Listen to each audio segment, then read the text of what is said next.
सबसे पहले इस वक्त फोकस करते हैं बजाज इलेक्ट्रिकल्स पर। कंपनी के सीएमडी शेखर बजाज हमारे साथ हैं। आपको बता दें बजाज इलेक्ट्रिकल्स का शेयर काफी ज्यादा फोकस में रहा है। पिछले कुछ दिनों में अच्छी खासी गिरावट देखी इस स्टॉक ने, लेकिन अब पिछले 2-3 दिन से यहाँ पर कुछ पॉजिटिव मूव्स आते हुए दिखाई दिए हैं। लेकिन कंपनी के सीएमडी शेखर बजाज है हमारे साथ, समझने की कोशिश करते हैं किस तरह का बिजनेस एनवायरनमेंट, डिमांड एनवायरनमेंट दिखाई दे रहा है।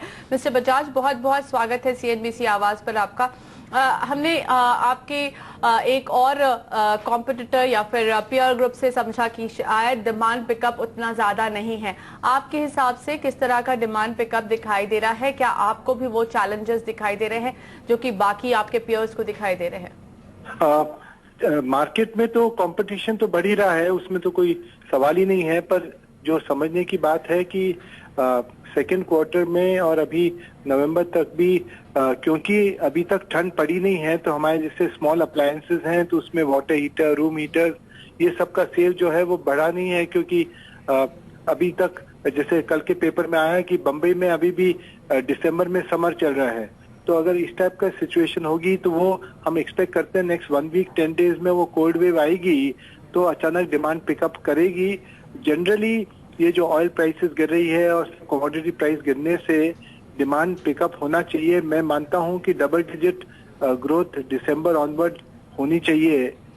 मेन मार्केट में जो इम्प्रूवमेंट हमारा स्टॉक एक साथ में बहुत, जैसे आपने बताया कि सेकेंड क्वार्टर के रिजल्ट जितना उम्मीद करते थे उसे उतना अच्छा नहीं आया था, तो उससे मार्केट काफी गिरा था। तो वो अभी करेक्शन हो रहा है। तो ऐसा कोई स्पेसिफिक कुछ फैंटास्टिक कुछ किया है ऐसा नहीं है, बट जो हमने जो एकदम अचानक एकदम गिरा था मार्केट में, तो वो थोड़ा करेक्शन हुआ है, ये मैं मानता हूँ। जी वाह जी, आप स्टॉक की बात कर रहे हैं कि एक स्टीप डिक्लाइन आया था तो वो थोड़ा सा करेक्ट होता हुआ दिखाई दे रहा है यहाँ पर, और आप यहाँ पर बेहतर कारोबार होता हुआ देख रहे हैं।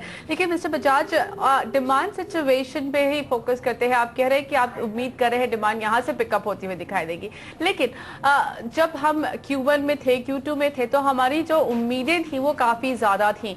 आपको लगता है Q3 उन उम्मीदों पर खरा उतरेगा, या फिर टोटल पूरा ये FY15 आपको लगता है डिमांड के लिहाज से आपकी उम्मीदों के मुताबिक चल रहा है?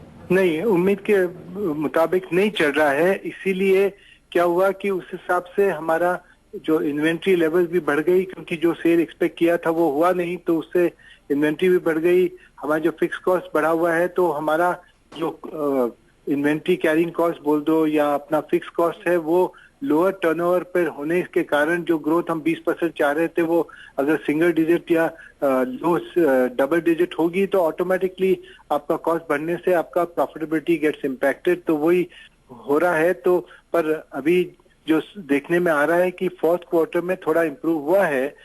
कई बार क्या होता है कि कंज्यूमर ड्यूरेबल में जब ये फ्लिपकार्ट और ये जो ऑनलाइन सेल जो स्टार्ट हुआ है, फ्लिपकार्ट और स्नैपडील वगैरह, उससे थोड़ा मार्केट में लोग जो खरीदने वाले हैं उन्होंने अपने डिसीजन को पोस्टपोन कर दिया, क्योंकि वो देख रहे हैं कि जरा समझ में आए ये 30% डिस्काउंट क्या हो रहा है। एक्चुअली जो ऑनलाइन में लिमिटेड 10%, 15% आइटम जो है वो डिस्काउंट में देते हैं।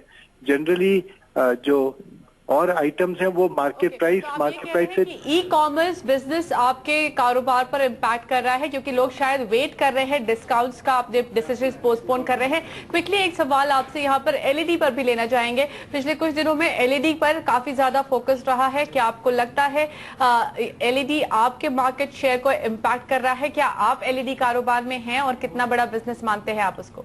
एलईडी जो है वो तो फ्यूचर तो क्लियर है। नेक्स्ट 2 साल में 40% of the turnover of lighting जो होगा वो एलईडी का होगा। वो तो सबको क्लियर दिख रहा है। सिचुएशन ये है कि जो सीएफएल का जो मार्केट गिरा है और एलईडी का मार्केट उतना पिकअप नहीं हुआ है कि वो सीएफएल के जो डाउनवर्ड ट्रेंड आया है उसको मेकअप कर सके। तो इसीलिए प्रॉफिटेबिलिटी जो लाइटिंग सेगमेंट है उसमें इम्पैक्ट हुई है। एलईडी के दाम कंटिन्यूसली गिर रहे हैं। तो अब नेक्स्ट साल भर में अभी जैसे for example in the tenders में जो 400 रुपए के दाम हो रहे थे, अभी 200 रुपए के आसपास एलईडी का दाम हो गया है, CFL का 100 रुपया है। मिस्टर बजाज, हमारे पास वक्त बिल्कुल खत्म हो गया है। बहुत बहुत धन्यवाद समय निकालकर ये सारी जानकारी हमारे साथ शेयर करने के लिए। तो चैलेंजेस यहाँ पर दिखाई दे रहे हैं बजाज इलेक्ट्रिकल्स को। उम्मीद काफी ज्यादा थी, लेकिन उस तरह का डिमांड पिकअप नहीं आता हुआ दिखाई दिया है। वॉल्यूम ग्रोथ कम है, तो शायद इसी वजह से आप मार्जिन पर भी प्रेशर पड़ता हुआ दिखाई देंगे। लेकिन फिलहाल लेंगे एक छोटा सा ब्रेक।